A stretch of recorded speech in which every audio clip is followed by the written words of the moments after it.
Good morning. I'm from East Fishkill in Dutchess County. And if you turn on a Yankee game at night in Dutchess County, by the third inning, you've been bombarded with at least a dozen startup New York is open for business commercials. But Dutchess County has created 0 startup New York jobs.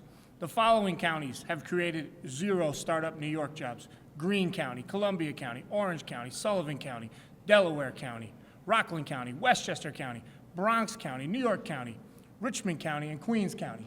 0 startup New York jobs, despite the ubiquitous commercials, despite the tens of millions of tax dollars spent on those commercials. 0 jobs.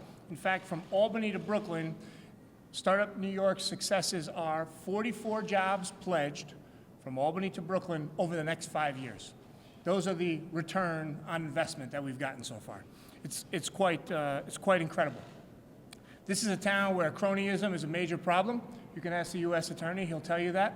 And when Startup New York passed, many of us predicted it's going to lead to cronyism. If you allow people in Albany to pick winners and losers, corruption is going to occur.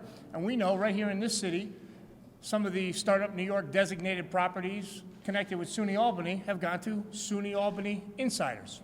Not a fair shot for an outside business who doesn't have connections in this town. In the last several months, since the awful returns on Startup New York have become clear to everyone, the Working Families Party has come out for repeal of the Startup New York program and savings of those monies. The Conservative Party, the Democrat comptroller of the state, has questioned it.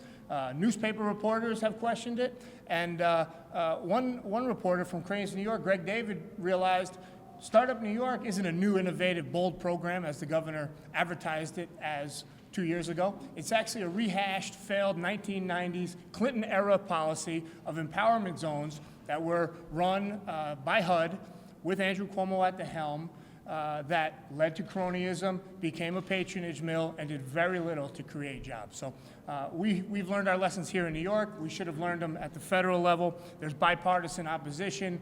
We are #1 in the nation out of the 50 states in corporate welfare and cronyism, but we are last in business climate.